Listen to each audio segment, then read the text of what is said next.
Guys welcome to my YouTube channel maths Pathshala. कैसे हैं आप सब लोग? आई होप आप लोग बहुत ज़्यादा अच्छे होंगे। अब हमारा नेक्स्ट क्वेश्चन है, निम्नलिखित फलनों में बहुपद नहीं है। कौन कौन से फलन जो है वो बहुपद हैं, कौन कौन से फलन बहुपद नहीं है, हमें ये बताना है। तो हमें एक चीज़ बहुत ध्यान रखनी होगी, जिसमें भी x अंडर रूट में आएगा वो बहुपद नहीं होगा, x बटे में आएगा वो बहुपद नहीं होगा। बस इन चीज़ों का ध्यान रखना है, फिर हमें सिंपली सब पता लगते चले जाएंगे कि कौन सा बहुपद है कौन सा बहुपद नहीं है। अब जैसे फर्स्ट वाला है x² + 5x + 6, देखिए इसमें x जो है सीधे लाइंस में है, रूट में नहीं है, अंडर रूट में नहीं है और बटे में भी नहीं है। इसका मतलब क्या हुआ कि ये बहुपद है, ये बहुपद है, तो हम लिख देंगे ये बहुपद है। सेकंड है y⁵ + 7y, इसमें दो टर्म जुड़े हुए हैं तो बहुपद है।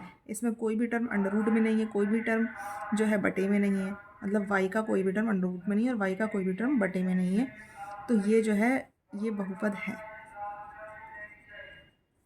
ठीक।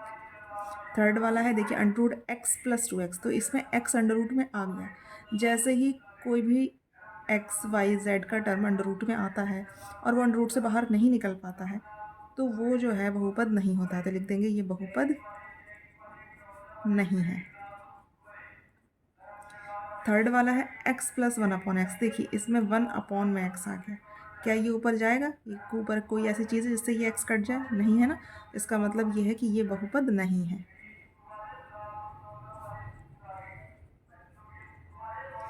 नेक्स्ट है 3x² + √x + 7, देखिए इसमें √x आ गया, इसका मतलब ये भी बहुपद नहीं है।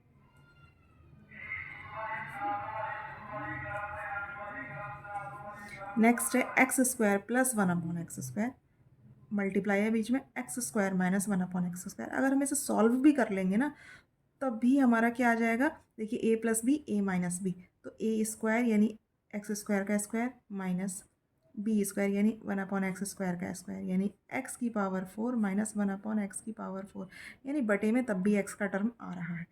तो अगर ये बटे में टर्म आ रहा है इसका मतलब ये बहुपद नहीं है, बहुपद नहीं है। तो ये चीज़ तो हमें पहले ही दिखाई दे रही थी, हम चाहते तो डायरेक्ट भी लिख सकते थे, लेकिन फिर भी मैंने आपको सॉल्व करके दिखा दिया कि बटे में अगर x का टर्म आ रहा है तो वो बहुपद नहीं होगा। ठीक है। अब नेक्स्ट है x⁴ - 3x + 2, ये तो बिल्कुल सिंपल सा है, ये बहुपद है।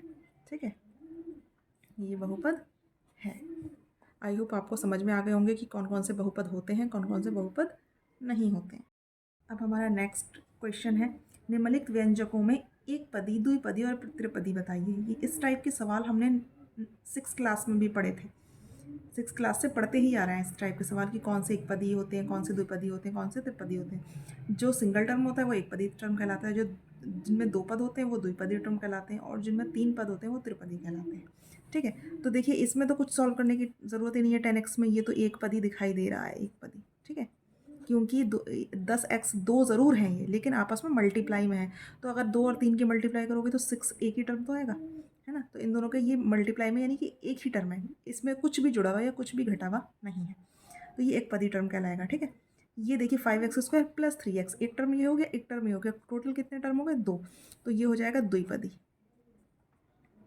ठीक है, थर्ड वाला है x + 1 का होल स्क्वायर। आपको पता होगा जब हम किसी चीज़ का होल स्क्वायर खोलते हैं तो 3 टर्म आते हैं। जैसे आपको एक फार्मूला पता होगा कि a + b का होल स्क्वायर का फार्मूला क्या होता है, a² + b² + 2ab, है ना। अब a और b की जगह कुछ भी हो सकता है, इसमें x + 1 दे रखा है, तो 3 पद ही तो टर्म आएंगे, 3 टर्म ही तो खुल के आएंगे, तो ये अपने आप में त्रिपदी हो जाएगा। आप चाहो तो इसे खोल के दिखा दो, नहीं तो सीधे लिख दो। हमें पता है कि x मतलब स्क्वायर का कोई भी होल स्क्वायर का नंबर होता है वो त्रिपदी टर्म में आता है। ठीक है, इसमें भी देखिए होल स्क्वायर में x + 9 का होल स्क्वायर, तो ये भी हमारा 3 पदों में खुल जाएगा। ठीक, इसमें तो 3 पद दिखाई दे रहे हैं, तो ये हमारा त्रिपदी है, इसमें कुछ भी करने की ज़रूरत नहीं। और ये एक पदी है क्योंकि माइनस ज़रूर लगा हुआ है, लेकिन 25x आपस में मल्टीप्लाई में है, तो ये एक टर्म है, तो ये एक पदी हो गया। हमारा नेक्स्ट क्वेश्चन है, निम्नलिखित में से प्रत्येक बहुपद की घात बतानी है। हमें ये सारे हमारे बहुपद एक तरीके से दे रखे हैं, इनकी हमें घात बतानी है। तो 9 है, 9 के साथ x या y या z अगर कुछ होता तो उस पर कौन सी घात होती? तो एक तरीके से ये 9 के आगे x है ही नहीं, तो यानी कि उस पर पावर ज़ीरो होगी, तभी तो नहीं है। किसी की भी पावर ज़ीरो का मतलब होता है 1, है ना। किसी की भी पावर ज़ीरो, अगर x की पावर ज़ीरो है इसका मतलब है 1।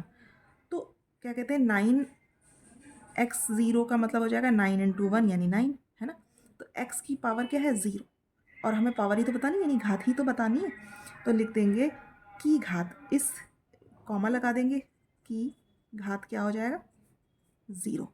इसकी घात ज़ीरो हो गई, है ना।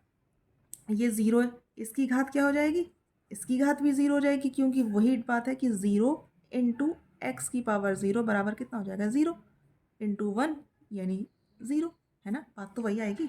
एक्स की पावर ज़ीरो का मतलब 1। एक्स की पावर पूछिए हमें कि बहुपद जो होते हैं वो एक्स के या वाई के या जेड के टर्म में होते हैं, तो उनमें जो है जो सबसे बड़ी घात होगी वो हमें बतानी है, ठीक है।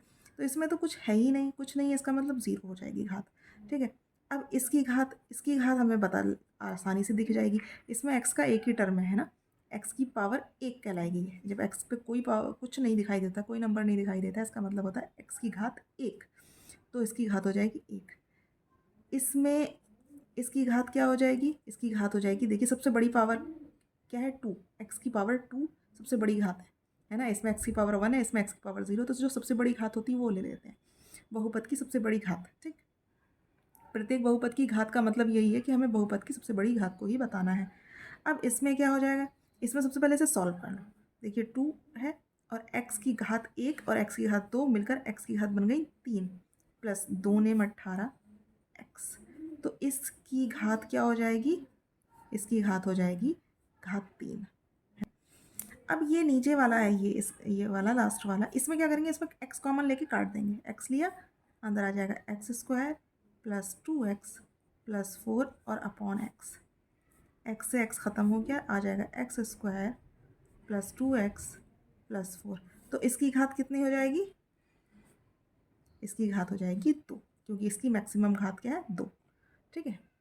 आई होप आपको घातें भी समझ में आ गई होंगी कि बहुपद की कौन सी घात सबसे बड़ी होती है, या फिर बहुपद की घात कैसे निकाली जाती है। मिलती हूँ मैं आपसे नेक्स्ट वीडियो में, तब तक के लिए keep watching, keep learning and keep smiling, take care, bye bye.